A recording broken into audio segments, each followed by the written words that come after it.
Le temps d'une journée, ils ont laissé leurs élèves et leur salle de cours pour une visite sur le terrain. À l'initiative de la DAF, ces professeurs et formateurs de l'enseignement agricole ont pu, à cette occasion, rencontrer et échanger avec les différents acteurs de la filière canne-sucre. En fait, c'est pour mieux connaître un peu cette filière que tout le monde croit connaître ou ne connaît peut-être pas suffisamment. Alors chacun peut avoir certaines idées reçues, tant sur la filière canne, la production de la filière, mais aussi sur le sucre, toute la filière de A à Z, mais aussi de l'enseignement agricole. Chacun peut avoir ses préjugés sur ce qui est abordé au sein des formations même, tant initiales que l'apprentissage, mais aussi formation continue. Ce type de journée permet comme ça, de réactualiser un petit peu les connaissances et de mieux faire passer le message au niveau de la formation. Tout à fait, faire de l'interconnaissance, du réseau entre les différents partenaires et entre eux, ça permet aussi de faire une journée de rencontre vraiment entre les différents acteurs de la profession et des équipes pédagogiques de l'enseignement agricole. Après une présentation détaillée des enjeux de cette filière pour notre île, les enseignants sont plongés en plein champ et découvrent les différentes facettes de la culture de la canne. L'idée de la journée, c'est de pouvoir échanger avec les organismes de formation, que ce soit les maisons familiales et rurales, les lycées agricoles, mais aussi les autres organismes de formation présents pour les agriculteurs, et partager avec eux toutes les informations qu'on peut avoir sur la filière canne, un petit peu actualiser leur base de données à eux, et pour pouvoir mieux intervenir dans les processus de formation au niveau de la production en canne à sucre. Donc on leur a présenté une partie sur la filière canne, les enjeux et le contexte actuel, mais aussi toutes les innovations liées à l'agroécologie, à l'économie circulaire qu'on développe aujourd'hui à travers les différents partenaires de la filière. La filière canne, elle existe depuis plus de 400 ans à La Réunion, on a l'impression de la connaître par cœur, mais il y a beaucoup de choses qui évoluent, parce que la réglementation européenne évolue, parce que les exigences sociétales évoluent, et on répond un petit peu à ces demandes-là en faisant de la recherche, du transfert, du développement d'innovation, et l'idée c'était de leur transmettre un petit peu nos savoirs, nos connaissances, tout ce qui peut se faire sur le terrain, pour enrichir eux leur programme de formation.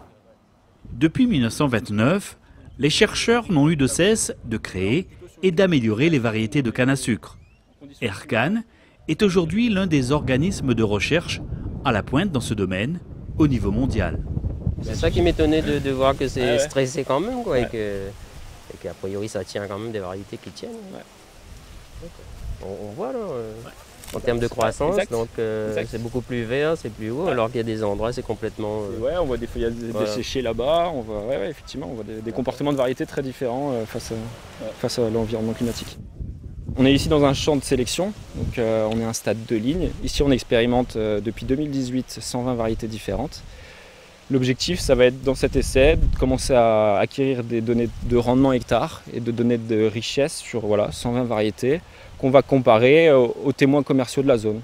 Typiquement à la Mare ici, on a R519, on a R582, on a R587. On sait que c'est les variétés qui sont plantées chez le planteur, c'est des bonnes variétés. L'utilité de cet essai, ça va être de voir s'il y a des variétés qui seront aussi performantes en tout cas que ces variétés témoins. Exact.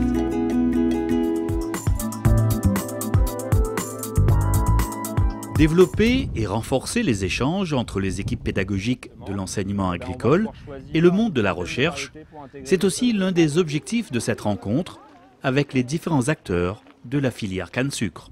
Les étudiants, les apprenants, du coup les futurs techniciens, agriculteurs ou experts dans le domaine agricole, alors pas forcément que la filière canne, mais on a vu que la filière canne c'est le pivot de l'agriculture. Beaucoup de gens qui font de la canne font aussi de la diversification. Et donc toutes ces personnes-là qui apprennent le métier d'agriculteur aujourd'hui pourront avoir des éléments supplémentaires, des éléments nouveaux sur la production de canne à sucre et essayer un petit peu de remettre les idées, on va dire, en place, les réalités du terrain de la filière canne et casser un petit peu tous les préjugés qu'on peut avoir sur la canne à sucre, comme quoi elle est trop consommatrice d'herbicides, qu'elle prend la place sur la diversification ou autre. Parmi ces axes de recherche, Aircan travaille actuellement sur la mise au point de techniques alternatives aux herbicides chimiques, comme par exemple l'utilisation de plantes de service pour limiter le développement des mauvaises herbes dans les champs de canne. Alors en fait ici ce qu'on a fait, donc là ça a été récolté mécaniquement à la coupeuse PI. Donc on a fait un fanage de paille en plein Vu que c'était mécaniquement, donc on était sur des quantités de paille assez faibles, de l'ordre de 5 tonnes hectares de matière sèche. Du coup, on ne voit plus la paille. Et le semis a été fait 1 mois et demi après la coupe, semé mécaniquement, avec un disque en fait qui permet de trancher la paille, d'ouvrir le sillon. Et on a semé sur deux sillons, à hauteur de 73 kg/hectare de semences. Donc là aujourd'hui c'était sur cet atelier, présentation des différentes modalités, comme tu dis, de désherbage. Hein. C'est ça, présenter les organismes de formation les nouvelles techniques qui sont expérimentées pour réduire l'enherbement, des techniques de désherbage qui passent par la gestion de la paille, les plantes de service, du désherbage mécanique. Pour l'instant on est encore en phase expérimentale, donc on regarde si techniquement c'est efficace sur les adventices. Et on commence à aller plus loin depuis cette année, à regarder le rendement, est-ce qu'il est correct, et même aller à l'aspect économique, donc voir est-ce que cette technique aujourd'hui elle est rentable ou pas pour les planteurs. Donc se passer des herbicides et savoir par contre à quel coût. Des présentations concrètes et en tout cas très enrichissantes pour les participants à cette journée. Indispensable pour les formateurs, pour sur un RITA Cannes, donc connaître les innovations, amener le plus proche nos étudiants à ce qui se fait sur le terrain et puis rencontrer les collègues et discuter, oui. Oui. Mais c'est surtout tous les acteurs de la filière. Là, on les a bien identifiés. Donc, syndicat du sucre, surtout, m'a étonné et toute la complexité du marché.